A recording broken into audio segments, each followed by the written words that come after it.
Good morning and Assalamu alaikum students. Today the date is 11 August 2020 and the day is Tuesday. We are in the science class. Welcome to the science class. We have started chapter number 2 and in the last lecture which was on page number 30 we have discussed how can we measure length. Measuring length was the topic. In the last lecture we said that human senses are limited and not always reliable. So that's why we are in the need of some accurate scientific measurements which can give us accurate measurements of our observations.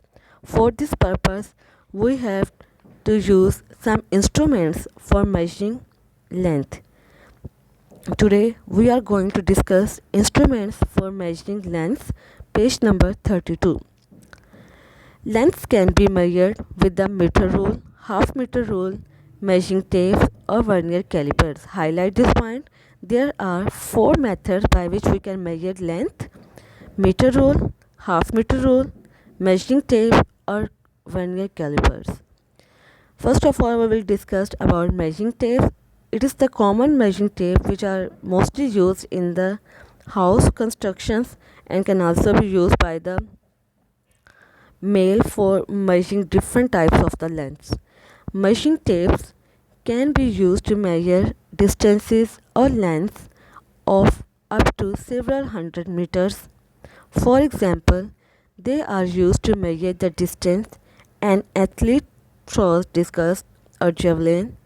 The photographs below show two types of measuring tapes.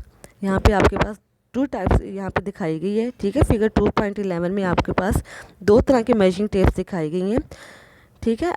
एक 2.10 में है और एक 2.11 में है। 2.10 में ये commonly घर में हमारे पास पड़ी होती है, which is use by the tailors and can also used by our mothers for the common practices to measure length. You can also take this measuring tape from your mother and can find out the number or the measuring figures on it. Can you name an occupation associated with each type of measuring tape? Observe a measure tape. What are the units used in the measure tape? ठीक है, आपने ये दोनों measuring tapes लेनी है. These are mostly present in the house. घरों में present होती है. आपने ये लेनी है और आपने इसको देखना है कि इन दोनों के ऊपर कौन से यूनिट यूज़ किए गए हैं. सेंटीमीटर यूज़ किया गया है, मीटर यूज़ किया गया, कौन सा इसके ऊपर यूनिट यूज़ किया गया है. The smallest division of a measuring tape is 1 millimeter or 0.1 centimeter. Highlight this point.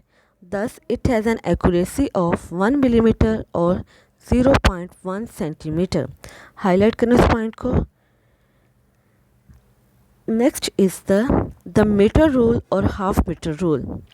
The meter rule or half meter rule can be used for measuring shorter distances और लेंथ. शॉर्टर डिस्टेंसेस और length के लिए हम लोग half metre rule use करते हैं, ठीक है.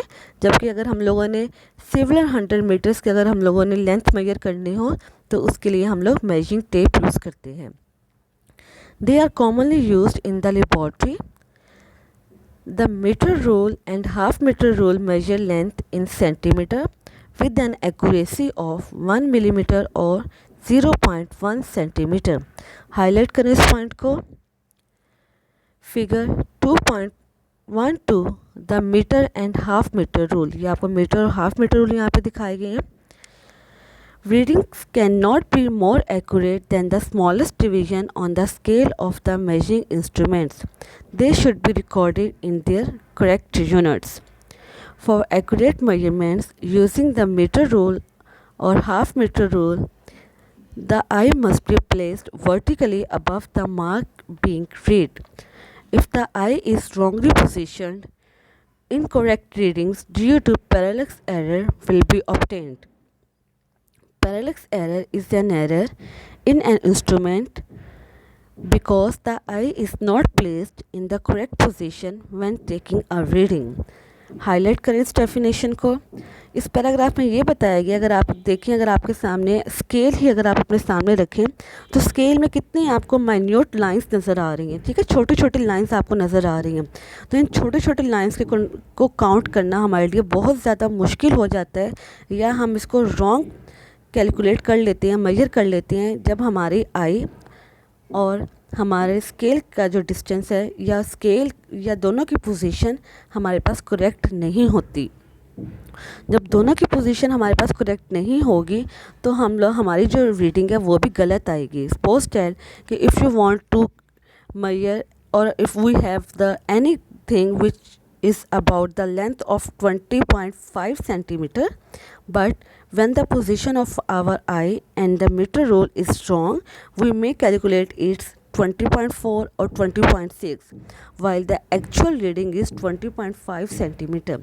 For this purpose we should place our eye and scale in a correct position.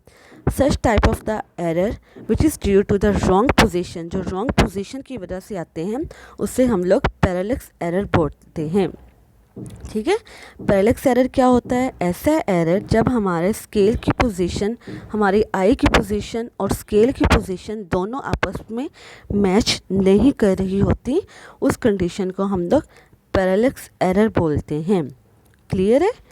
आपने अपने it is your activity that you have to measure the length of the table which is in your drawing room or in any other place where you have kept it. आपने उसके scale के साथ उसकी proper आपने reading देखनी है कितनी है।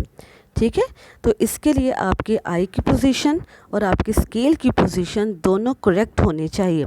अगर आपकी आई की पोजीशन और स्केल की पोजीशन करेक्ट नहीं होगी या मेजरिंग टेप की पोजीशन करेक्ट नहीं होगी तो आपकी रीडिंग भी करेक्ट नहीं आएगी।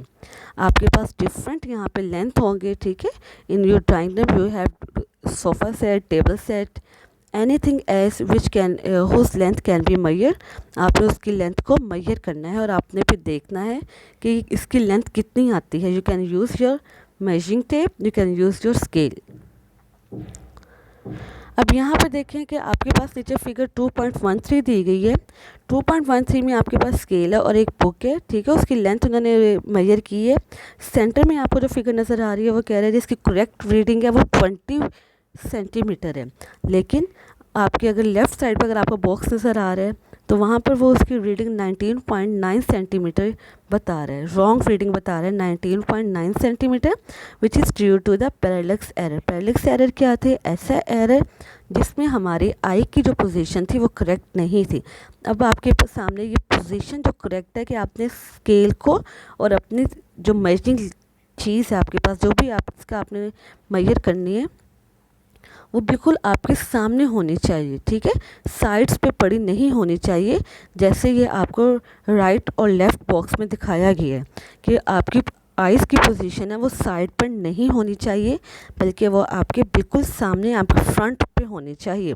अब वो कह रहे हैं जो राइट साइड पे बॉक्स आया है इसकी भी पोजीशन साइड पर थी, आपकी आई की पोजीशन और स्केल की पोजीशन करेक्ट नहीं थी, जिसकी वजह से यहाँ पर रॉन्ग रीडिंग आई है 20.2 centimeter, which is also due to the parallax error. Parallax error due to the wrong positioning of eye and measuring instrument. measuring instrument और eye की wrong positioning की वजह से हमारे पास right और लेफ़्ट बॉक्स में जो रीडिंग आई है वो रॉन्ग है, बिकॉज दोनों में हमारे पास जो स्केल की पोजीशन है वो साइड पर है, जबकि सेंटर वाले में हमारे पास इसकी पोजीशन करेक्ट आई है, because in it we have placed our measuring instrument in front of the eye. So whenever you have to measure anything, your place should be front side, not the sides. It was our overall today's lecture. Hopefully you will have the understanding of this lecture. If you find any difficulty, highlight the point and can ask. Thank you.